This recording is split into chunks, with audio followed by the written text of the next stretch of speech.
Bien amigos, continuamos aquí en emprendedoresTV.pe, tu canal por internet de economía, finanzas, negocios, emprendimiento y temas laborales.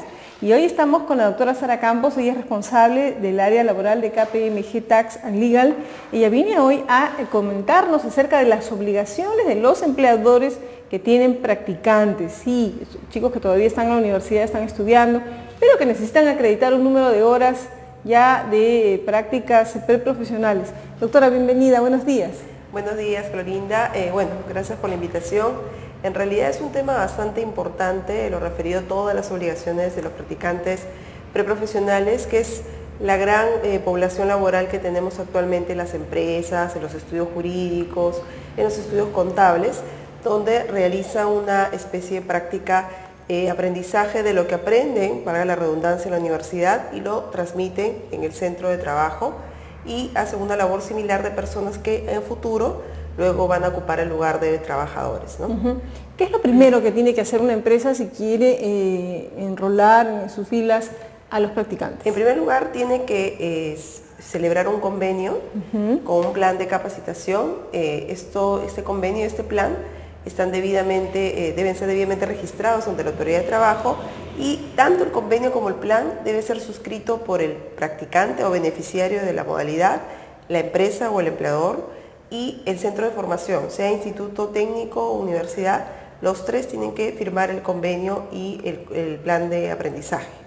Y después de ello, registrarlo ante el ministerio, iniciar la práctica, y se generan pues una serie de obligaciones como el contratarles un seguro privado, o con el de salud. También tienen derecho a media subvención cada 6 meses y media subvención cada año como descanso remunerado, ¿no? ¿Y ellos ganan, cuánto perciben de remuneración? La remuneración mínima vital en tanto cumplan la jornada máxima. La jornada máxima es 30 horas. Esas 30 horas pueden ser en un horario establecido o intercalado con las clases que ellos tienen, no necesariamente un horario fijo como un trabajador. Y estas 30 horas, si las cumplen, pues tienen derecho a la remuneración mínima vital, que es 675. Ahora, si la empresa solicitara sus servicios por un tiempo más, habría una compensación adicional, ¿se podría quedar Claro, eso se entrega en mutuo acuerdo? un monto, una subvención adicional que compensa las horas adicionales. Que podría ser el equivalente, digamos, a los almuerzos o a la movilidad, ¿no? Algún otro concepto. Es más, estas personas, es importante que tengamos en cuenta que van en la planilla de la empresa, pero como prestadores de servicios modalidad formativa, y que no están obligados a girar ningún comprobante, sea boleta de pago, ¿podrían hacerlo? No están obligados, o sea, por ley ellos no generan cuarta categoría. Como es una persona en formación, pasa con un recibo simple nada más. ¿Qué pasaría si lo hacen, si giran? Lo que pasa es que ahí se estaría confundiendo con una relación civil distinta a la de la práctica. Es decir, si una persona está estudiando, sea la edad que tenga, puede tener 30, 40 y está estudiando, si tiene esa condición de estudiante, puede ser practicante. Y es diferente a un prestador de servicio de cuarta, porque el de cuarta categoría presta una labor independiente al resultado, que es un prestador. Esta persona es una persona en formación, que es diferente, ¿no? Le hago esta consulta porque en algún caso una persona me hizo esta pregunta, que había practicado en una entidad pública y en esta entidad pública le pidieron emitir recibo por honorarios. Lo que pasa es que de pronto no tenían el convenio, no tenían el plan de aprendizaje, y probablemente los practicantes normalmente sean en el régimen de la actividad privada. En la actividad pública se puede dar otros tipos de servicios como los CAS, que no son practicantes ni son trabajadores, son prestadores de servicio, u otra modalidad que no necesariamente era una modalidad formativa laboral, de repente la estaban confundiendo con otra, ¿no? Ah, perfecto. Muy bien, esto es importante. Ahora, ¿cuánto tiempo es que los chicos, los estudiantes, pueden permanecer en esa condición? La norma indica 1 año renovable por otro, o sea, en total 2 años. Sin embargo, esto todavía es discutible, porque si todavía tiene la condición de estudiante, podría tener incluso una práctica mayor. No puede tener la condición de egresado, eso sí es importante que todos lo sepan, porque la condición de egresado ya hace que tenga otra modalidad, que sería la práctica profesional, que no es la misma de la preprofesional, porque en la profesional pueden cumplir hasta 48 horas, la subvención es la misma, la mínima, pero ya no tienen este convenio y plan, simplemente un convenio y una carta de presentación del instituto o la universidad. Y en el caso de estas prácticas profesionales, alguien me decía, bueno, hay chicos que se la pasan muchos años en esa condición. ¿Es así realmente? Como repito, ahora hay un mayor control de la autoridad de trabajo, quien fiscaliza si han celebrado correctamente los convenios, si tienen horas adicionales prácticas. Antes no había eso, entonces la persona pues estaba mucho tiempo en esta modalidad. Me decían, bueno, puede pasar tranquilamente 3 años, 4 años en esa condición. Ahorita la legislación establece un máximo de 2 años. Pero antes era eso, ¿no? Antes no, es que antes ni siquiera había un control, los convenios no eran registrados, los planes tampoco, entonces había una informalidad en este tema de los practicantes. Pero entendamos que también son pieza importante o colaboradores importantes dentro de la organización del capital humano, porque contribuyen pues con su experiencia, con lo que van aprendiendo, y evidentemente la empresa también retroalimenta eso porque esa persona ya está capacitada luego para ocupar un puesto de trabajo, puede ser dentro del mismo centro, ¿no? Luego determinado en la práctica, ¿no? Ahora, es interesante lo que usted menciona porque no solamente es la firma del convenio, sino también hay que capacitarlos. Y este tema de la capacitación me viene a la memoria algo que recientemente se ha dicho, el tema de que las empresas puedan presentar su plan de capacitación y de alguna manera esto atarlo también a ciertos beneficios. Ese gasto de capacitación está solamente destinado para trabajadores, o sea, no para los practicantes. Pero debería, ¿no? Claro. Es como el tema como de la para canasta, incentivar a las empresas a poder... Claro, capacitarlos. Es como la canasta navideña. En esencia solo es deducible como gasto para efectos del impuesto a la renta para los que se entregan a los trabajadores.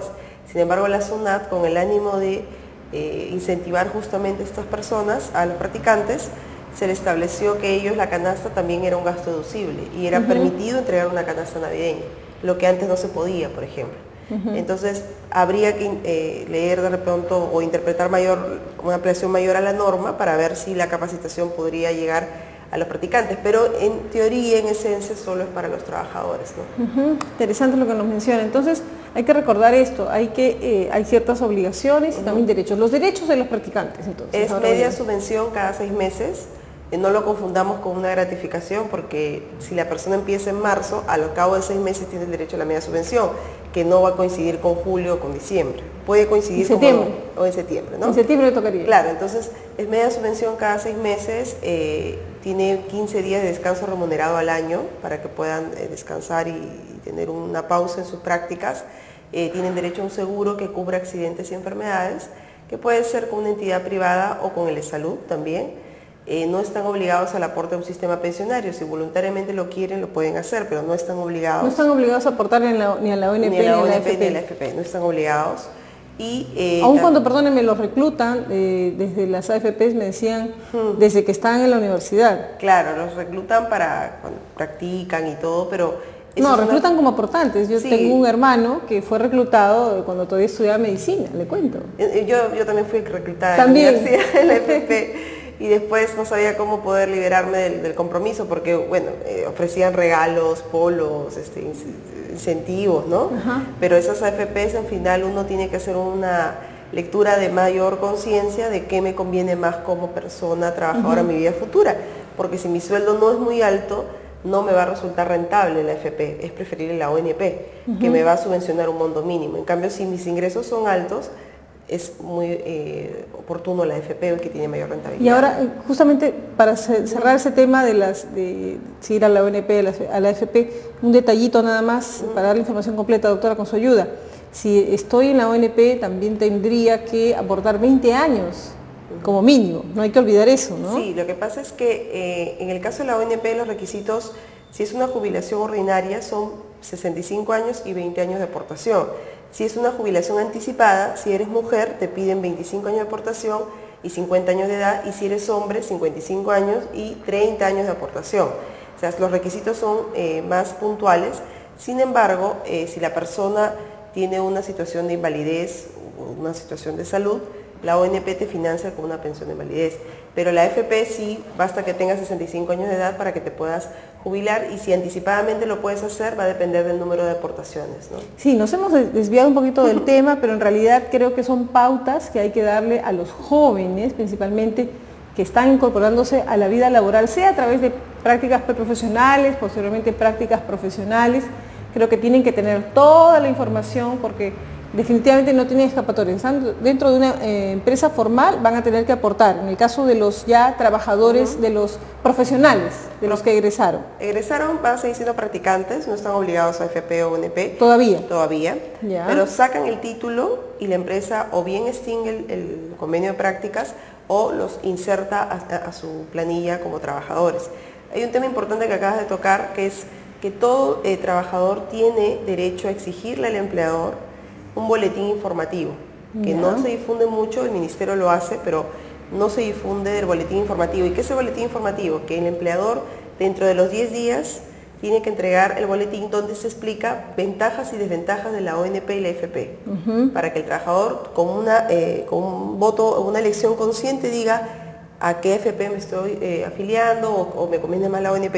Si en 10 días él no dice nada, el empleador automáticamente lo afilia a una AFP.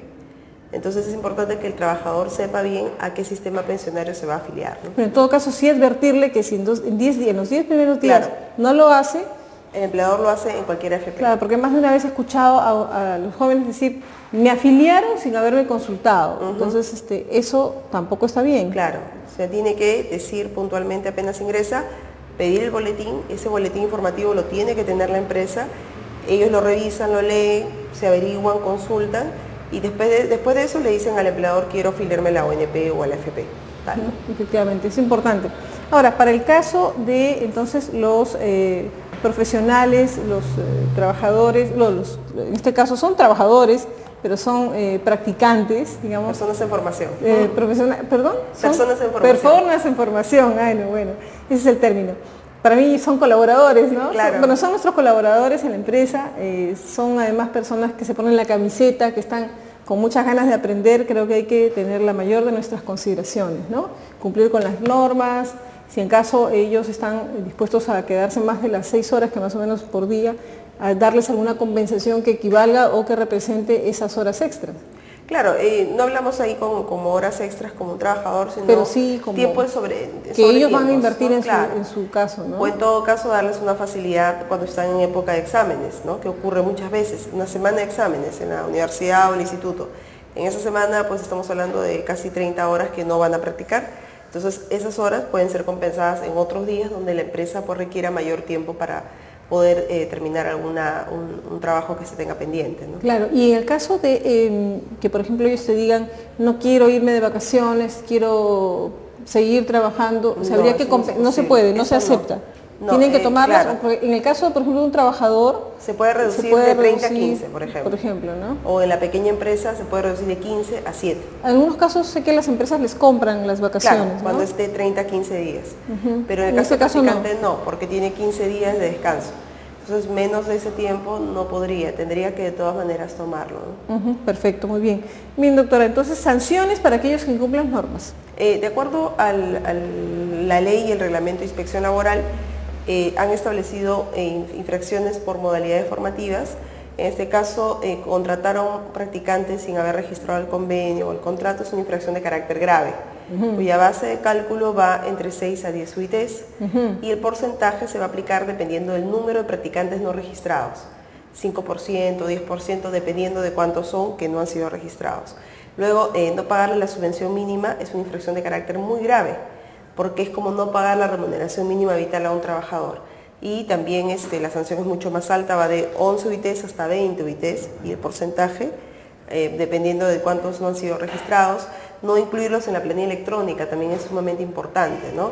Porque los contadores, que son los que llevan la administración de la empresa a veces, no los registran porque piensan que es un registro aparte, pero no, va dentro del PDT. 601 como prestador de servicios en modalidad formativa laboral. Muy bien, doctora Sara Campos, responsable del área laboral, de KPMG Tax and Legal. Muchísimas gracias por haber estado con nosotros, por habernos dado todos estos consejos y recomendaciones. Así que si tú, amigo, amiga que nos estás viendo, eres un profesional en formación y eres un practicante, te recordamos ya tus derechos, al empleador sus obligaciones. Nos encontramos en breve tras la pausa.